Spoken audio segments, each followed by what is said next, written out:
Hello दोस्तों, आज मैं आपको बताने वाला हूँ सीपीयू या नॉन पेस्टेड आईसी को किस तरह से रिवॉल्व किया जाता है। तो आज की क्लास बिल्कुल बेसिक होने वाली है, न्यू स्टूडेंट के लिए है।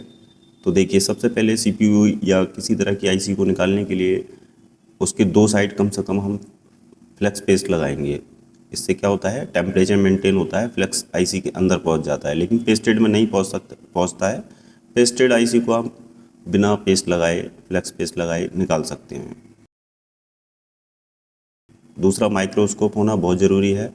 तीसरा, हॉट गन यानी कि एसएमडी मशीन का जो नोज़ल है वो 10 mm का होना चाहिए, और साथ ही वो कर्व हो तो ज़्यादा बेस्ट है, क्योंकि माइक्रोस्कोप के नीचे सीधा वाला जो होता है ठीक से नहीं यूज़ हो पाता है।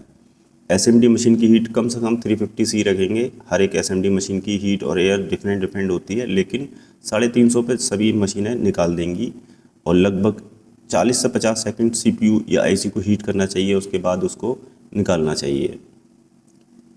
तो यहाँ पे आप देख सकते हैं कि सीपीयू निकल चुका है। आपको थोड़ा सा अंदाज़ा होना चाहिए कि हमारा शोल्डर पिघल चुका है या नहीं पिघल चुका है। खींचना नहीं है, आईसी को उठाना नहीं है ज़बरदस्ती, अदरवाइज़ नीचे के पैड निकल जाएंगे। फिर बात आती है कि आईसी की जो पैड होते हैं वो किस तरह से क्लीन किया जाए। तो सबसे पहले वहाँ पर फ्लेक्स पेस्ट लगाएंगे। आयरन की हीट रखेंगे हम 350 to 400। और मैं यहाँ पे यूज़ कर रहा हूँ OS स्टीम का T/X शोल्डिंग आयरन, और शोल्डर विक है गुडविक कंपनी का। और इसके बाद जब हम साफ़ कर लेंगे तो यहाँ पे हल्के हल्के साफ़ करना है पैड, अदरवाइज़ निकल सकते हैं। हल्के हाथ से साफ़ करना है। उसके बाद हम पैड को अच्छे से क्लीन कर लेंगे। यहाँ पर गंदगी नहीं रहनी चाहिए। अगर कोई बॉल ब्लैक हो रही है, पेस्ट लगा हुआ है, उसको ब्लेड से स्क्रैच करके साफ़ करेंगे। तो यहाँ पे देख लीजिए, सारे जो पैड हैं क्लीन हो चुके हैं। अब बारी लेंगे हम आईसी की या फिर सीपीयू को क्लीन करने के लिए। तो सीपीयू क्लीन करने से पहले वहाँ पे भी फ्लेक्स पेस्ट लगाएंगे। शोल्डिंग आयरन से आप इसे क्लीन कर सकते हैं, लेकिन यहाँ पर मैं आपको अदर ये तरीका दिखा देता हूँ।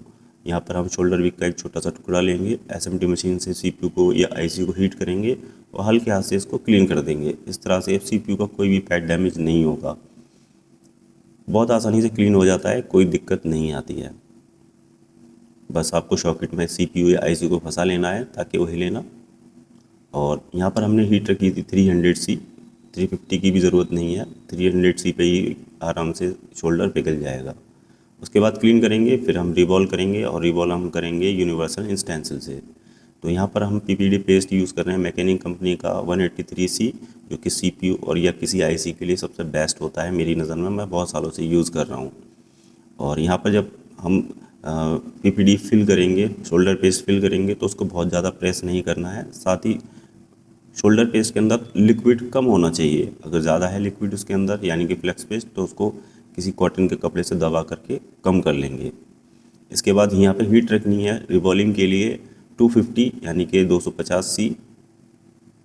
मशीन को घुमाना नहीं है, बस एक जगह पर रख लीजिए, आपका वहीं से पूरा शोल्डर पिघल जाएगा। तो इस तरह से आपको यहाँ पे उसको कर लेना है, रिवॉल्व कर लेना है। अब यहाँ पे क्या होता है, बॉल को लेवल करना बहुत ज़रूरी होता है। जो बड़ी आईसी होती हैं जैसे कि सीपीयू वगैरह होते हैं, तो उसमें बॉल जो है लेवल नहीं हो पाती है। तो लेवल करने के लिए हम क्या करेंगे, सर्जिकल ब्लेड लेंगे और उससे धीरे धीरे यहाँ पर उसकी जो बॉलें हैं ऊपर की जो मोटी हो गई हैं वो हम यहाँ पे काट लेंगे। ये प्रोसेस आपको 1 से 2 बार करना है, 3 बार भी करेंगे कोई दिक्कत नहीं होगी, लेकिन सारी बॉलें बराबर होना बहुत ज़रूरी है। अगर बॉल बराबर नहीं होंगी तो आप कितना भी सीपीयू रिवॉल्व कर लीजिए, कुछ भी कर लीजिए, आपको सक्सेस नहीं होगा। छोटी जो आईसी होती हैं वो आसानी से रिवॉल्व हो जाती हैं एक बार में, लेकिन जो सीपीयू होता है वो नहीं होता है। तो उसमें ये प्रोसेस करना ज़रूरी होता है। तो ब्लेड से जो बॉलें कट जाती हैं वो बड़ी होती हैं, और जो छोटी छोटी रह जाती हैं वो नीचे, उसमें हम दोबारा पीवीडी पेस्ट भरेंगे तो दोबारा से वो लेवल में आ जाएंगी। तो ब्लेड से आपको तब तक काटते रहना है जब तक कि सारी बॉल लेवल में ना आ जाएं, चाहे वो 2 बार हो या 3 बार हो। स्टेंसिल थोड़ी ख़राब हो जाती है, लेकिन कोई दिक्कत नहीं है। अगर आप धीरे धीरे अच्छे से काम करेंगे तो थोड़ा सीखने में आसानी होगी, क्योंकि शुरुआत में सीपीयू स्टेंसिल सभी पे होती नहीं है और यूनिवर्सल से ही सब उसको रिवॉल्व करते हैं। यहाँ पे देखिए, मैंने सेकंड टाइम इसको ब्लेड से काट रहा हूँ। आपकी यहाँ पे सारी बॉलें कट जाएंगी ब्लेड से। सेकंड टाइम में 99% सभी बॉलें लेवल में आ जाती हैं। अगर फिर भी नहीं आती है तो एक बार और कर सकते हैं, कोई दिक्कत वाली बात नहीं है। साथ ही मैं आपको यहाँ पे एक बात और बताता हूँ कि जब इंस्टेंसिल को हम ट्यूज़र से पकड़ते हैं तो बहुत लोग बहुत ज़्यादा प्रेस करके नीचे दबा देते हैं, जिससे कि इंस्टेंसिल टेढ़ी हो जाती है, ख़राब हो जाती है। एक सीपीयू रिवॉल्व करेंगे, 2 करेंगे, आपका इंस्टेंसिल बेकार हो जाएगा। तो यहाँ पर बहुत ज़्यादा उसको कस के प्रेस नहीं करना है, हल्का सा दबाव बना के रखना है। और दबाव बनाने के लिए आप इस टाइप की ट्यूज़र लेंगे तो ज़्यादा बेस्ट है। ये पेनी नहीं है, बहुत मोटी ट्यूज़र है, मैकेनिक कंपनी की ट्यूज़र है। तो यहाँ पे देखिए मैंने ब्लेड से इसको काटा। उसके बाद अब मैं यहाँ पे लगा रहा हूँ फ्लेक्स पेस्ट।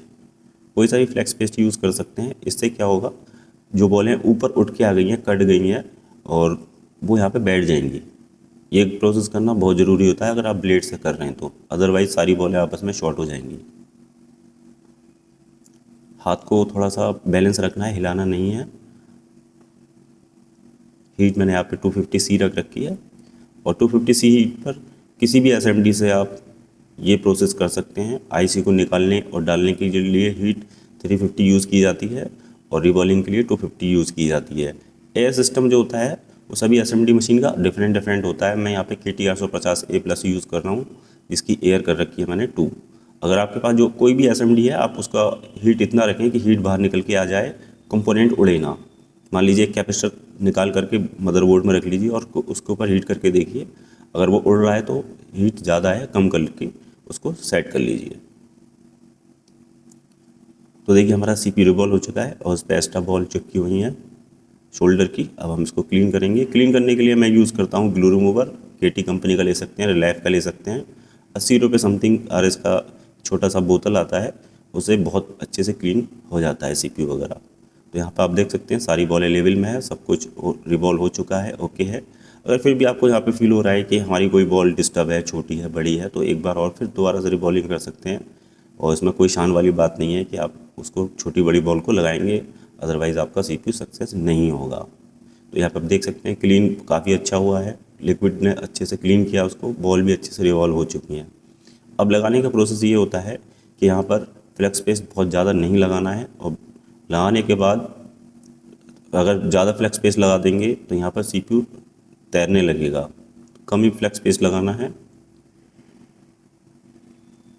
CPU पर हीट लगाने से पहले CPU को अच्छे से सेट कर लेना है, ज़्यादा हिले ना CPU।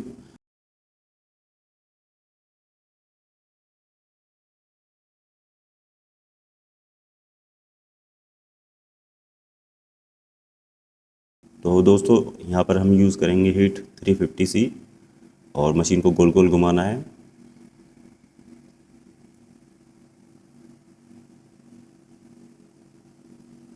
और तब तक हीट करेंगे जब तक कि CPU या IC के नीचे से फ्लेक्स पेस्ट बाहर निकल के ना आ जाए। तो आपको इतना कम भी नहीं लगाना है कि वो निकले ना, और इतना ज़्यादा भी नहीं लगाना है कि CPU या IC तैरने लगे।